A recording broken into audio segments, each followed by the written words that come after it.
Well, a couple of matches to catch you up on.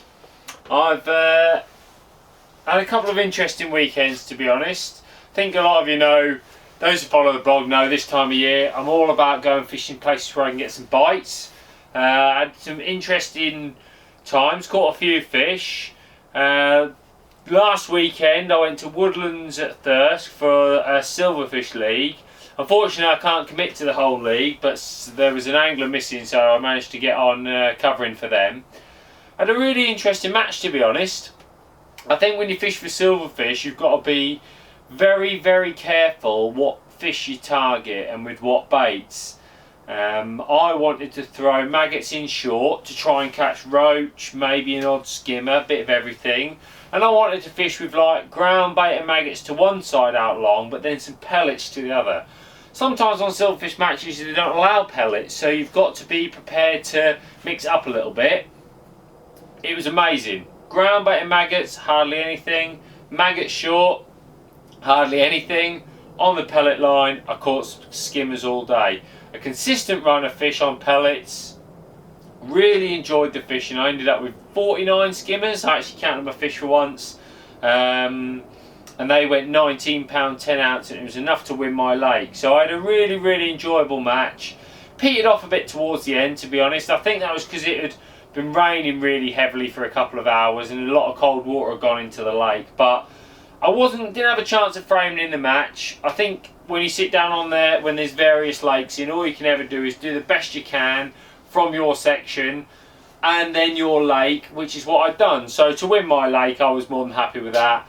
There was a £30 and 4 or 5 other big 20s that filled the main frame. I think I was about 7 for 8 in the match, something like that. So a good day, a really good turnout as well. Incredible turnouts at Woodlands at Thirsk. It really is a nice place there, so definitely worth a visit if you are around that area. And then this weekend I've had a really interesting match. I've been at the pole pairs at Lford, and it was Lford at Woodland View, and I usually fish with Frankie Giannicelli, but he had other commitments this weekend, so Rob Wootton stepped in. Really like Rob, he's a great guy. Quite different to me in the way we sort of approach our fishing. I think he's a little bit more laid back than I am, but we get on really well. So I was confident he'd do a good job if he was on half a peg. I was at Lford on the Specimen Lake. Absolutely love that place when the fish are having it. Hate it when they're not. Had some brilliant matches there in the past, but also had some shockers. So I was hoping it was going to be one of those days when there was a few fish feeding. Unlike Woodlands at first, pellets aren't allowed, so you've got to think a little bit more about how you're going to approach it. I went for a fish mealy mix on the long line where I felt I was going to catch skimmers. I went for match method mix and some lean. Slightly more lean than match method mix. Mixed together, quite wet. Did a little video on Sooner Bait's website last week showing that over wetted ground bait, and that's how I did it, over wetted. And what that does when you feed it, it takes a while to break down. If you just mix a ground bait normally, it breaks down quite quickly. And I feel like the fish can get at it and spread it about. But when it's in a ball for longer, I think it just keeps fish a bit tighter. And when you got a lot of skimmers in your peg, then I find that it's better to concentrate and you can catch them that bit quicker if you've kept them a bit tighter. And I feel that's what that slightly wetter ground bait brings. I think that, you know, whether that's true or not, or whether that's actually why it's better, it's very hard to say. But in my head, that's how it sort of works. You imagine if you've got 10, 15 skimmers over a great big area, trying to catch one quickly is quite difficult. If you've concentrated them and they're all sort of fighting over a small area of bait, then I think you've got a better chance of catching them quickly. So that was my thinking anyway. I fed a line short for roach, and that's where I started. I had an hour there. I caught, can't really remember, about 10 to 15 roach. They were big stamps, so it was worth catching. And all that time, it's leaving that longer line for the fish to settle, and you know, the fish to get a bit of confidence feeding on that area of bait. And I saw those around me catching an odd skimmer out long, so it's a good sign. You're very confident that when you go out there, you're going to catch some fish. When I went out there, it was okay. Caught a few fish for about an hour. Odd fish, I think I had 5 or 6, but it wasn't brilliant. And I think about 2 hours and 10 minutes in, I fed a little bit more bait, thinking that I wanted to bring him back in again a bit tighter. And to be honest, after that it was lift off. For the last half of the match, I pretty much had a skim at every single put in. It really was good fishing. One of the best winter days fishing I can ever remember, to be honest.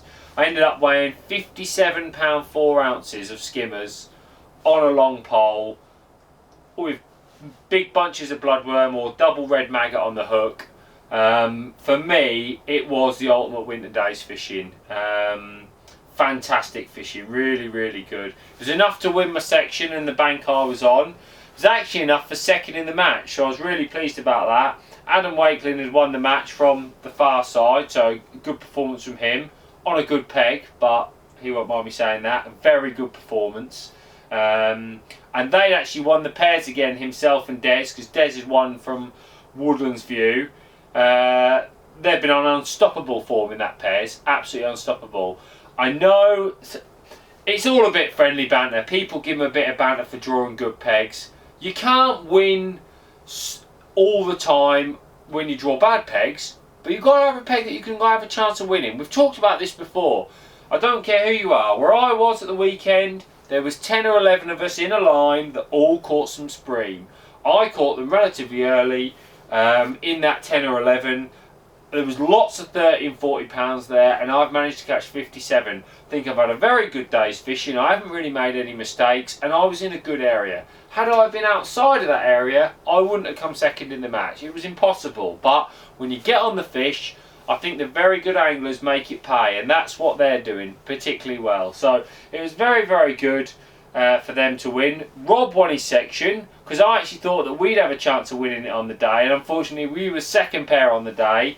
No money for that, but we had a good performance to bring me and Frankie back into the league with 1 round left. I think we're laying about 5th, so a good chance of getting in the main frame. Really looking forward to the last round.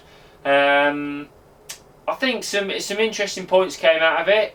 I think there was some roach in the other bits of the section, so if you were in a roachy section, you had to win your section with roach, so that was something to think about as well.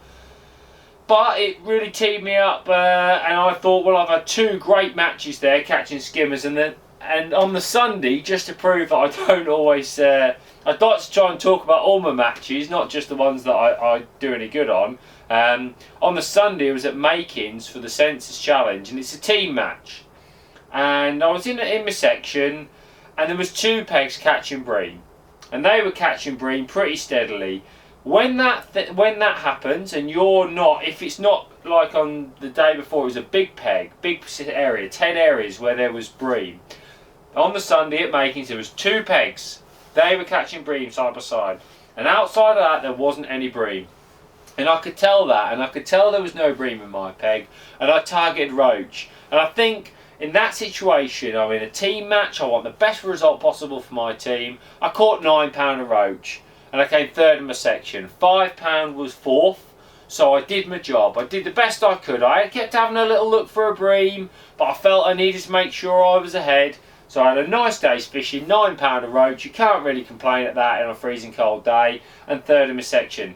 It was a bit patchy elsewhere though. There was quite a few blanks on one of the other lakes, so a little bit disappointing, but a good match nonetheless. The team had 11 points, put them 2nd again on the day, but one of the Starlets teams again did the business, and they won on the day, so they're winning the Sensas League at the moment with 17 points, but the Barnsley team that I'm fishing in are 2nd with 22, and we're off to Woodlands View in February for the final round. So I hope they're going to practice hard, Starlets, because we're coming for them. We're going to try our best. We definitely want to win, so definitely not giving up hope of winning that league just yet. So looking forward to an interesting last round, definitely. Alright, well I think that's caught you up on my recent exploits. I've got some interesting things coming up. I've got one of the Staney matches next weekend. Might catch you up on a Staney match just to talk a little bit about the bloodworm fishing from the Staney. It's not all bloodworm this year. Casters, hemp play a part, but it's dropped cold, hasn't it? If you're out this week, you can probably, I don't know if you can see the steam from my breath, It really, really is cold. So the fishing's going to be affected. Weights are going to be much, much lower next weekend than they were this weekend. Alright, so make sure you don't go all gung-ho trying to catch a big weight. I shan't be talking about 57 pounder skimmers next weekend, that's for definite. So just keep that in mind if you're watching the blog on time, and have a good one. Catch up with you later. Cheers, bye.